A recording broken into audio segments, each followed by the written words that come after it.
evening, Doc. How you doing? 7:51 at night. It's Monday, the 28th of August, 2023. Yes, your unruly patient is back again. So, I know we're going to be talking about this in the morning, but in case I happen to lose out a lot of things here, sorry about that. I'm just getting buried alive like the worm I am. So, this may be a reiteration of what we have talked about.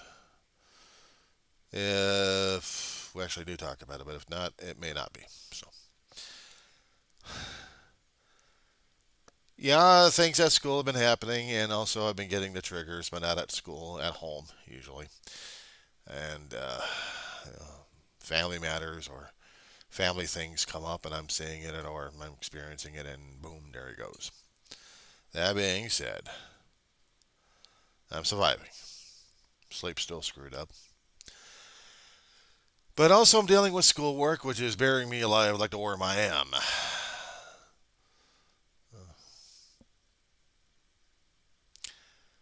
I got English assignments and math assignments I got late on.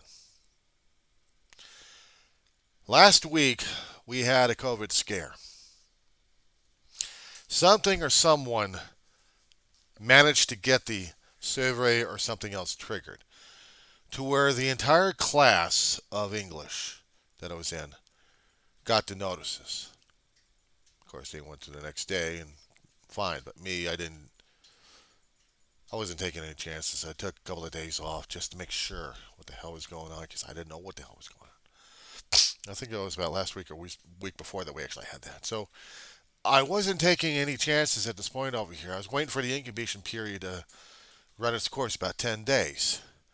What I was feeling during that time, the usual insomnia, sleep deprivation, narcolepsy at times, sleeping during the daytime, screwing up my evening left and right on this one. Sorry.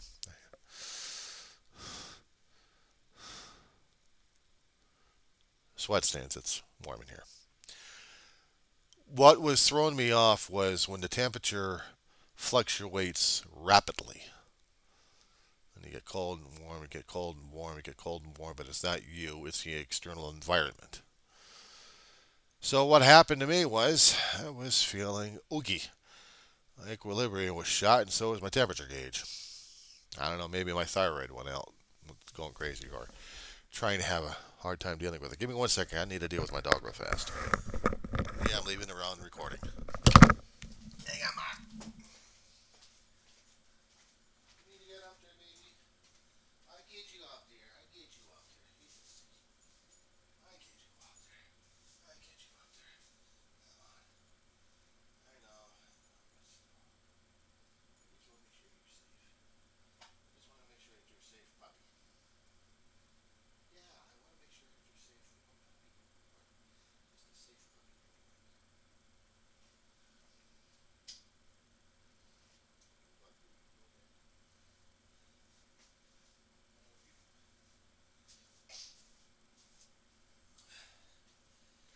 Okay.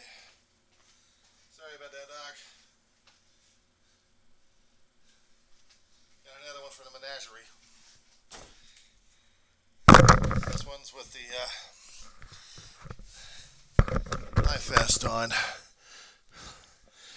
Yeah. Attack of the killer furballs. At least these guys I'm not sneezing at. I gotta use him for a project in a class in English for some kind of weird advertisement situation going on. So, how advertisers sucker us into something. Yeah, it's English. Don't ask me why. The math class I'm taking is math for liberal arts.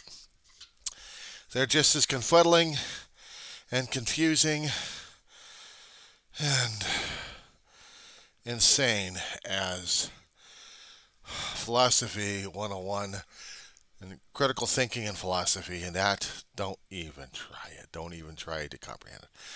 But this was called mathematics for liberal arts. The only math class I can take for liberal arts. without doing any calculations, but now we have to do word structures and see whether or not this actually means something or not in a math class. Don't ask me why. This is the instructor at Antelope Valley College going insane, but I need the credits for this one. So they got me a couple of logic bombs here. And yeah, I should have been catching up on the work itself, but I didn't see the works being posted until I actually saw them. Then it's like a mad rush tonight and tomorrow because they're all due Wednesday. And that's really going to be fun.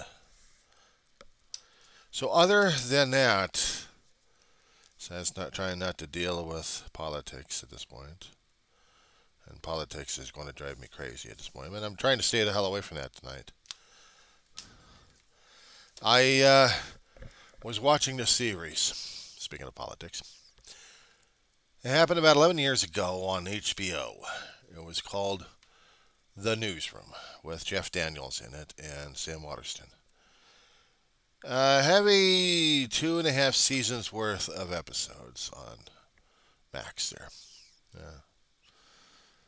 I watched it. Not for the first time. I'd seen this a while ago, and it didn't hit me as hard as it did this time. There are several instances in there that kind of remind me of the politics happening today and of everything else happening these days, but also of human tragedy. Roller coaster time on that one, Doc. Even taking out one of the main characters. Sam Waterston's character died of a heart attack. He was part of the mainstream cast members in the whole series. And nearly at the end, his character gets taken out with a heart attack. And the emotional impact for that and the last episode was emotional. Not to mention dealing with a funeral. I think that one really got me right there, Doc. The main reasons why I haven't done any services for my family is I can't stand funerals. I've been to the first one, which was my aunt, and that tore me apart. I couldn't understand any of it. Let's tell you the story on this one. My mother was taking care of my grandmother and my aunt when I was growing up. We had moved from North Hollywood all the way over to Arleta. 4 bedroom, taking care of about 5 people in there. My mother used the den as a bedroom. My great aunt and my grandmother had their own bedrooms. We all shared a bathroom, and I still had to clean the whole damn thing. You gotta learn these things when you're a young kid. I mean, 9 years old, growing up to be 10, 11, almost 12, and I still had to learn how to do these things.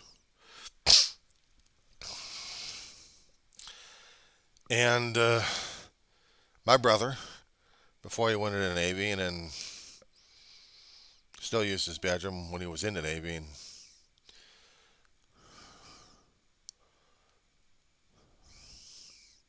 it was hard not seeing him some holidays and some days. I mean, for the first year, nearly the first year, he was going through high school. A special education school that got burned down in the fires decades ago. It was called Harmony Center, but they also changed it to Mountain View Academy. They take all the hardened cases, all the special ed cases of sorts. My brother had a learning disability. He had it all the time in the school. And they picked up on it in high school, and they had to help him out with it. The public education system at the time couldn't deal with him. He was relegated to the courts, and the courts sent him over to Harmony out in Malibu Canyon. It's only about a decade or more the whole school burned down because we had the Malibu fires out there. It was a hell of a ranch. It was a hell of a school.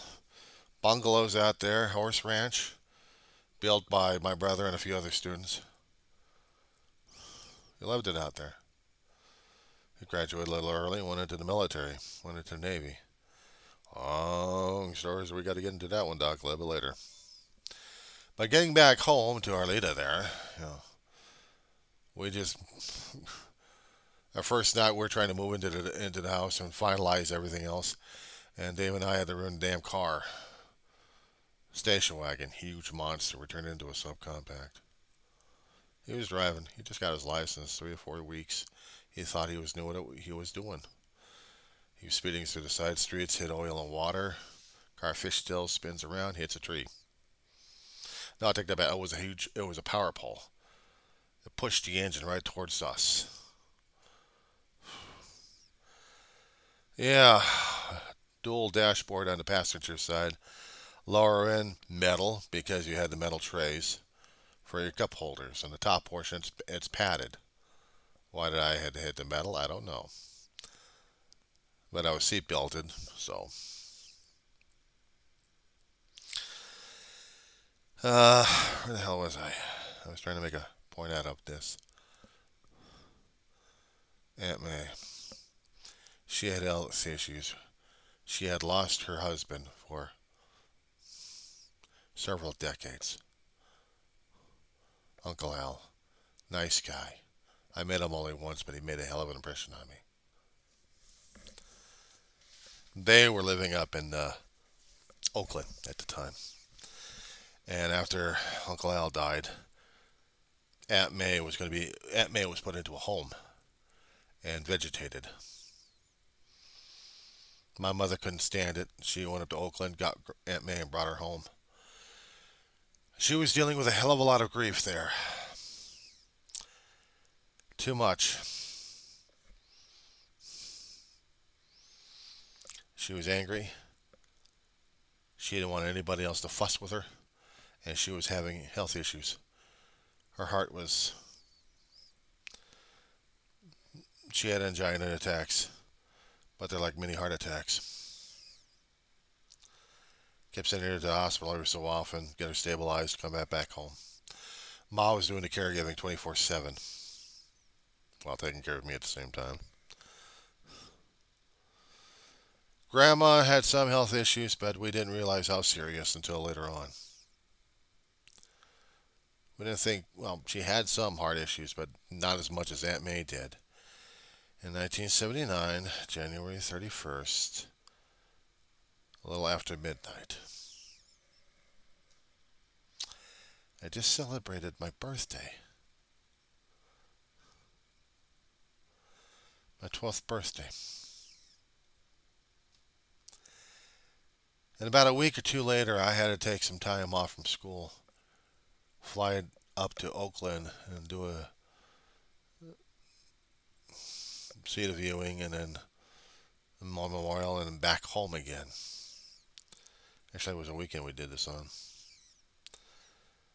I'm still trying to research. I think I know where her and grandma were buried at. Somewhere out in Lafayette. Way past San Francisco, but in that generalized area there.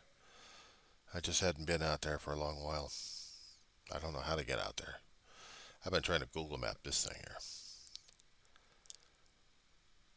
Dave couldn't get time off the Navy. Things he did in the Navy and things he was doing in the Navy prevented him from going to Aunt May's funeral. I barely remember what the funeral was, but I remember what the viewing was like. Going into a mortuary where they had the body being viewed.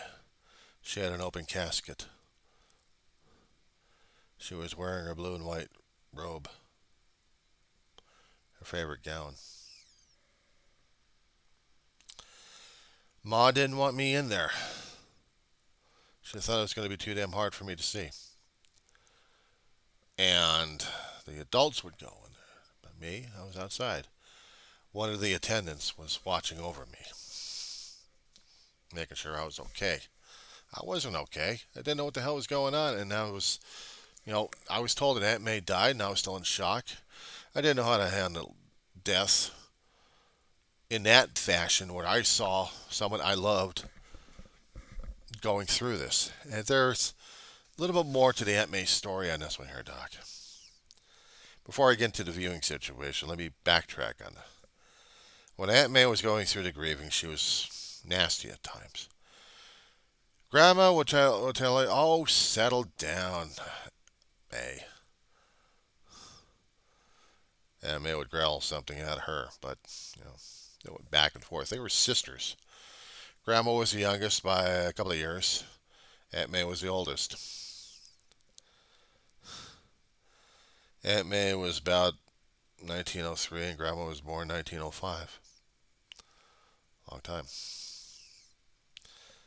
But because she was going through a hell of a lot, there was no way for her to communicate how how she was doing on the inside. I mean, I didn't know at the time what grief was. I don't know if Ma ever explained it to me, and I don't even know if Grandma understood. I think Grandma and Ma understood it better than I had, but nobody ever explained it to me. At least not that much anyway. I know I cried for Aunt May when I heard about she died.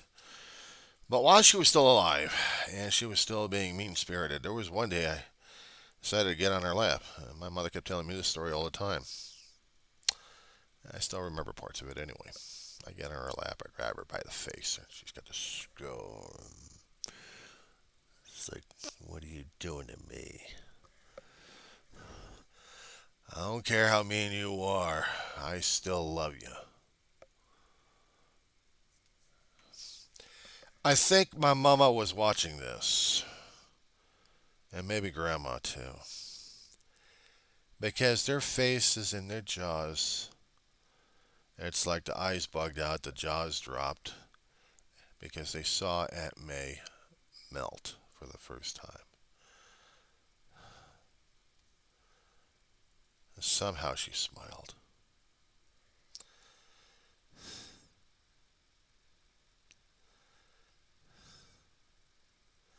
I held on to that story. As a kid, I didn't know anything better except how to try to love people, left them as best as I could, except when I got into situations where I got into racial tensions and I became an asshole. I was trying not to be an asshole. It was a nice turning out to be that kind of a bastard when everyone else was trying to be against me because of my own skin color. Living in a neighborhood that had mostly blacks and Latinos in there, and some of these kids actually had an attitude towards whites. But I tried not to hold any animosity towards any of them. Except if you're going to be an individual and you're going to be breaking my toys, you're dead meat. There was this one white kid, Chucky. He thought he was the toughest kid around. He thought he was the coolest. He breaks my G.I. Joe in half, laughs, walks off. Across the street, there's a church. The church became consecrated with his blood. You don't mess around with a kid's toy. After that, I didn't have any contact with the bastard. Not ever since. But that didn't help with the situations happening at school either. And that's going to be another topic on this one here. Let me get back to Aunt May on this one here. So, one of the times when she was really sick, I had to go across the street to the church and pray like crazy. And my prayers were being answered at that point in more one ways than I understood. When you get zapped with a hell of a lot of positive energy through your soul there, you don't know what the hell to make of it, especially when you're a young kid. You really don't know. It's like a massive amount of love just came down, and I didn't even know how to handle that shit. I was crying my ass off. I was walking home, across the street back home. And then I hear that man was doing fine. But I didn't realize there was going to be maybe about a year or less, right, way less, until she was going to be passing away. And that hit me hard. I wake up right after my birthday, midnight after, like a few minutes. Mom's gently waking me up from sleep. And she's telling me with tears in her eyes and on her cheeks, Aunt May passed away. I didn't hear the paramedics. I didn't hear the cops. I didn't hear anybody when I was sleeping. When I'm sleeping, that's it. Don't wake me up unless it's a 6.0 earthquake or more. But even that stunned me that way. So for about a week, I was as a walking zombie, I think. Not quite sure how to think or feel, but next thing I know, I'm going over to Oakland on an airplane, an old PSA plane, 3 engine. We're in the handicap section. Actually, we're in the wing section where Aunt May, actually, where Grandma and Ma and I are sitting in. And we get over to Oakland. We rent out a hotel to spend the night. The night we're having a viewing. The next day we had a memorial service, and then that night we left for home. We did an overnight. I think I remember having dinner of cookies that night. So we took the trip over to the mortuary. Long trip. I don't remember how to get over there. Next thing I know, I'm in the mortuary, and I'm sitting outside, and in the viewing area, the room that they actually had the casket opened up, and Aunt May's, what was supposed to be Aunt May. I looked through the window. It was, but it wasn't her. It scared me, shocked me, freaked me out. I couldn't talk to anybody about it. I was being angry, self protective, and didn't even understand what the hell was going on through that time. I was being just as mean as Aunt May was. I couldn't break down. I had to be tough for these people. I had to be tough, tough, tough. I had to show them how tough I was. All right, I was fine. I was fine. I'll tell you I'm fine. I'm telling you I'm fine. I'm fine. I'm fine. All throughout the time I'm telling you I'm fine. We get on a plane ride back home. We're in the first row. I'm right next to the window. Grandma's on my side. Ma's on the other side.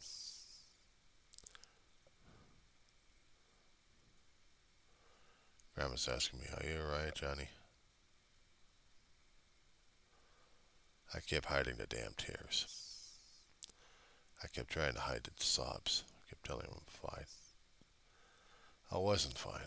I was torn apart. I don't remember how I acted after that or how I was, but I do remember that. And this happened when we were going to be moving from Arleta over to Granada Hills into a house that we had to be forced into.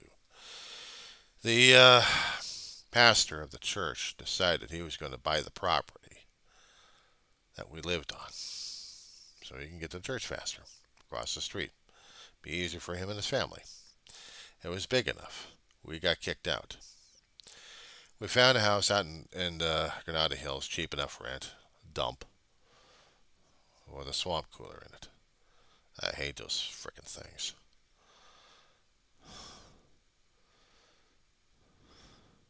6 months while,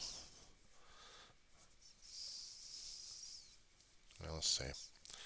I'm trying to remember. I think, okay, it happened before. Okay. Uh, for the first semester of seventh grade, I was bused from Arleta all the way over to Granada Hills before the move. So I had a problem. I had a problem, especially when I had a dream. And the dream I was having is I was getting myself ready for school. Aunt May is at the door of the bathroom. I'm looking here. She's got a glow around her. She's got a blue and white house coat. She looks like she was alive when I remembered her. And she was smiling at me. I woke up crying my eyeballs out. Oh my God, I was torn apart. You're talking about the grieving and everything else hitting at the same damn time? Holy moly. I had a function during school. And I had to keep holding on to the damn tears left and right. I couldn't even talk to the counselors about it because I didn't even know how I was feeling or what I was going through. All I know is I had a vision of Aunt May in my dreams, smiling at me. Messages of sorts. Messages of sorts. I couldn't even tell my grandmother or mother what the hell happened. At least I don't remember. Next thing I know, we had to move from Arleta to Granada Hills, and all hell broke loose in that place. It's like right after a few weeks, we moved into the place, trying to get into it and trying to get used to it. And this is between first semester and second semester of going through seventh grade. Grandma had to get an argument with Mama, and Grandma decided she was going down to San Diego to visit her kids. Well, she goes down, she flies down, and while she's in San Diego, she has a stroke. Massive one. Right side of her brain usually controls the left part of the body. Say goodbye, right side. Actually, say goodbye, left side. Ma had to fly down. I had to spend a weekend with friends of mine and the family. The extended family I talked about concerned about Dee. And her family, yeah. Well, they were living in, I think, Panorama City at the time. Right by Sabulba, I think.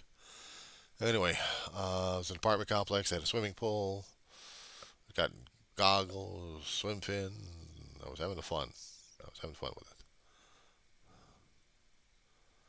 I didn't realize what was going on because I wasn't told about it. David, on the other hand, when he found about it, he wigged. He went AWOL, or unauthorized absence anyway. About a year and a half out, then he goes back in the Navy because his uncle was going to report his ass since he worked for the state of California as a special investigator, based out in San Diego County. Uncle Bill. Different story on this guy. Anyway, Ma brought Grandma home, and for about 3.5, nearly 4 years, I think 3.5 years, I lost track of that one. She was home, bedridden.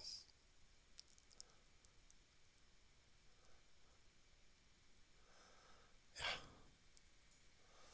going to school, being a caregiver at the same time. I don't know how the hell Ma did it. I don't even know how the hell I did it. I mean, I did have school friends coming over on some occasions when I was in high school. About 10th, 11th grade, somewhere in that time, Grandma died. Oh, man, I hated this shit. Fuck. Now Grandma dies? She was bad enough bet we were burying her dog, and then she had a toy poodle, Sylvester Pierre. And that dog was about 20, 21 years old before he passed away. Old dog. Dave fell in love with that dog, that's for sure. Loved ice cream and bubble gum.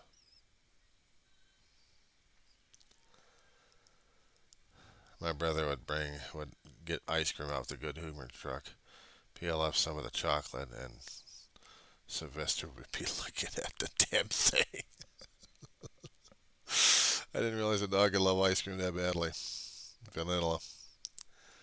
And Sylvester also loved to chew on bubble gum. At least for the stuff that kept popping on my brother's face. He'd blow a bubble and Sylvester would grab some of that gum and start chewing them up.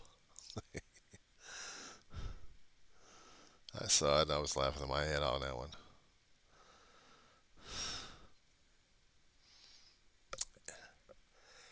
Things like that are, you know, crisscrossing and making cross references, and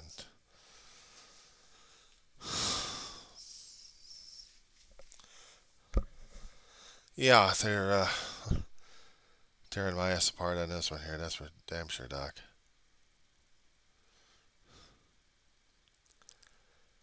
But yeah, after getting those kind of sessions for the past few days in a row, and then I had to go back to class today. I was grateful for getting back into the class. I did not want to spend another day here. I did a test. Told me it was fine. I took the gamble. Went back to school without taking a second test. I figured I was going to be passing the first time, and I didn't feel any problems with it. I was going to say hell with it, just go. Some people dropped out of classes, but I was still stuck with them.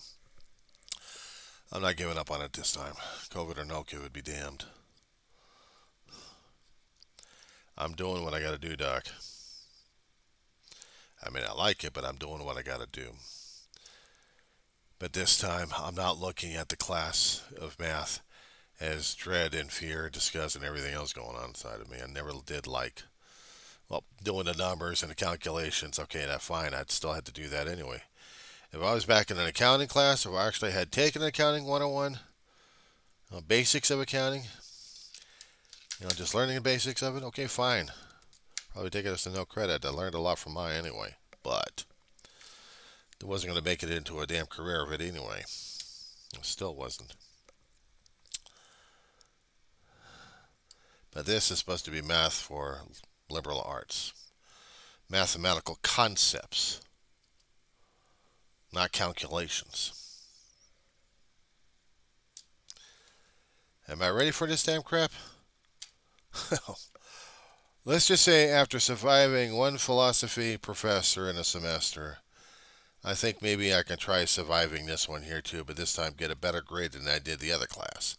I couldn't figure the guy out for any of it because I didn't want to be bothered learning about it because he was confusing the living crap out of me. No matter how many times I kept telling to the professor what was going on, he was willing to help me out with this damn shit. I mean, he really was.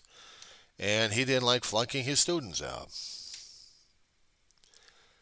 But I still remember some of the concepts, what was happening in there, and looking at the book that I had, I'm like, oh shit. So tomorrow I'm going to be doing a lot of homework regarding math, getting caught up, and then try to get caught up with the English and see if I can get that stuff ready for uh, submission on Wednesday.